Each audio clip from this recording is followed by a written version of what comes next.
My, would you look at that? Such radiance. In life, we may not all see eye to eye, but we can certainly agree sunsets are beautiful. Huh. I stand corrected.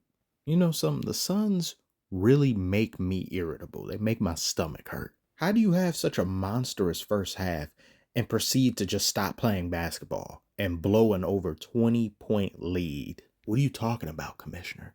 Yeah, they blew a lead, but they stayed in the game. The game was competitive throughout. Oh, really? Watch this. I'm going to try to play this in its entirety and hope it doesn't get copyrighted. If it does, I may just cut it to specific points. But pay attention to how sloppy and downright pathetic the Suns are on defense, hustle, and giving a damn. Suns opened up a yard sale on the court and they're giving away offensive rebounds for nothing. And they let the Lakers eat up a massive chunk of the clock on one possession, down by 10 in the fourth with 4 minutes left, and they don't want to play anymore. I'll pour more water on the Suns in a second. But we got to acknowledge something here. History has been made by J.J. Redick and the Lakers. They are 2-0 for the first time in 13 years since the final year of Phil Jackson coaching. When I heard that, I was quite aghast. It's still far too early in the season to create any proclamations or narratives, but if you're a Lakers fan, I would imagine you're feeling better and better about JJ Redick and what he has to offer. Being down 20 and coming back and securing the victory, JJ's mettle was tested and he came out on top, and every win he secures, he makes Darvin Ham look even worse. It's like stepping in lava in Minecraft. Darvin Ham over there in Milwaukee, cooking till he golden brown, taking damage. Every win JJ get. He like, But of course, that's only if trends continue. Lakers could very well lose their next 5 games in a row, and JJ will get hated on worse than a Celtics fan walking the streets of LA. The Suns really made a mess of themselves. Whoa, what's happening? As delivers. Freeman hits the ball to right field. High up in there.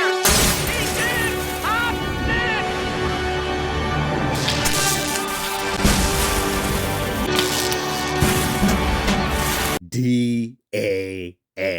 While I was watching the game, Lakers fans were cheering obnoxiously. I'm like, what happened? They're cheering about this. Holy shit, look at him walk. He drops the bat behind him so casually. He says, I don't need that anymore. What do the youngins say? W aura. I just aged 10 years for saying, what do the youngins say? Like I'm not still in my 20s. Oh my goodness. A walk-off grand slam? What movie is this? And when does it come out? Who's directing it? Spielberg? That's a little kid's dream, what he just did right there. I wish I saw the game. I saw the highlight, but I didn't see the game. But back to basketball. I can do some baseball videos if people are interested. I saw some mention in the comments there. You're going to do baseball? You're going to do... Yeah, I will do other sports. We will branch out. We will do a great many things here. The Lakers, however, didn't really do a great many things because they didn't have to, except play through AD, which they did successfully. They knew they could get whatever they wanted. And they knew there was no answer for AD when AD is browing. Who's gonna stop him? Nurkic? That man been dearly departed since LeBron dunked on him. And then died a second death at the hands of Darth Mule. Speaking of LeBron, he had a bad first half, but one of the assistant coaches or the coach of the Suns, somebody, talked to the reporter and they said, we like the job we've done on him. And they proceed to not do it in the second half, where LeBron does the bulk of his scoring, especially if he starts out slow in some of these games. It's like, okay, now do something about him in the third and the fourth, because that's normally when he likes to get shit going. The Lakers as a whole, they operate differently in the third and fourth quarter. The Suns ceased operations. They didn't do a good job in addressing any of the things LeBron was doing. He had 2 back-to-back threes they just kind of let him get, and he's starting to heat up. They did nothing to address him. AD started to take over, and they played more through him, even more than they did just to get back into the game. And you had solid contributions by Austin Reeves, who fell on the ground during this game different times through minimal contact. He's been sprouting gills for the better part of the past year, and now he's donning fins. He's semi-aquatic, but he did play great despite the floundering. D'Lo, however, had a pretty bad game. He was 1 for 6 on the night, but LeBron and AD were playing so well it didn't matter what brick house D'Lo was building in the middle of the court. So he gets little to no criticism because nobody really was noticing it. If the Lakers did lose this game, he would have found himself #1 top position on the enemy list, and he would have deserved it. But we don't live in that timeline. Lakers came back and they were able to keep their foot on the necks of the Suns. I mean, the Suns don't even have a neck, if I'm being honest with you. They fold under no pressure. KD played the best out of everybody on the Suns, which is no surprise. He's KD, and he did so very efficiently.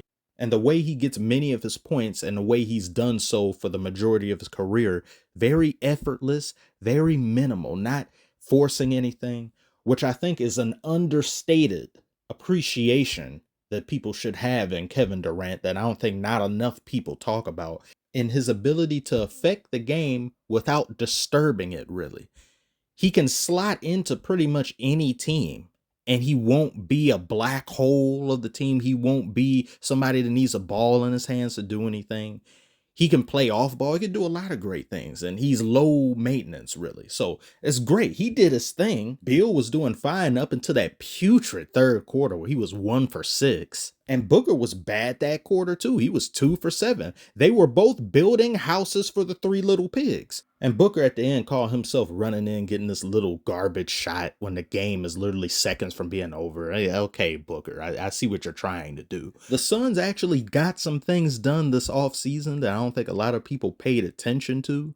They didn't have a point guard in the previous season, which was just asinine why that was the case. So they add Monte Morris, and Budenholzer moves Tyus Jones to point guard, and you've got Plumlee, who's a great passer. These three factors bore fruit for the Suns in the first half in the way of assists. They had about 16 assists on 17 field goals in the first half. The ball movement was fluid. It didn't look like the same Suns last year. And the firepower that the Suns have can never be understated.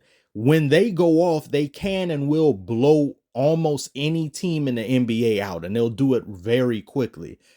But they'll do it one quarter and then just won't do it anymore for the third and the fourth. It'll be a different team in the second half. And they were among the worst teams in the NBA in the fourth quarter last season. And they proceed to stink it up in the fourth.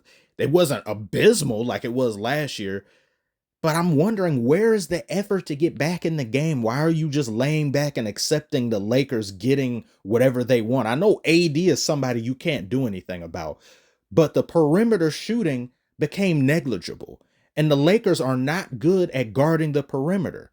And it's as if the Suns couldn't buy a bucket anymore. So your biggest advantage you had over them disappears, and they've got more advantages than you in other things such as defense, production in the paint, and far more reliable star power.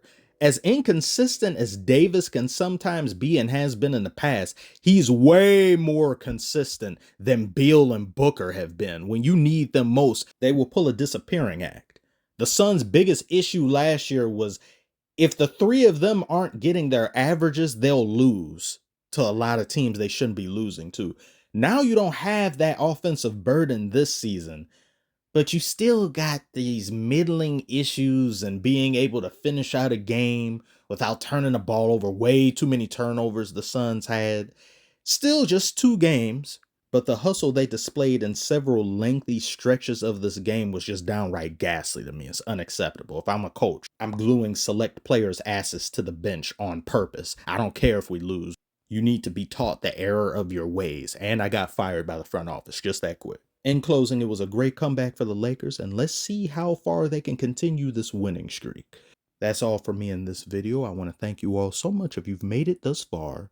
Think about subscribing if you're new, like the video if you're interested, and I shall see you all on the next one.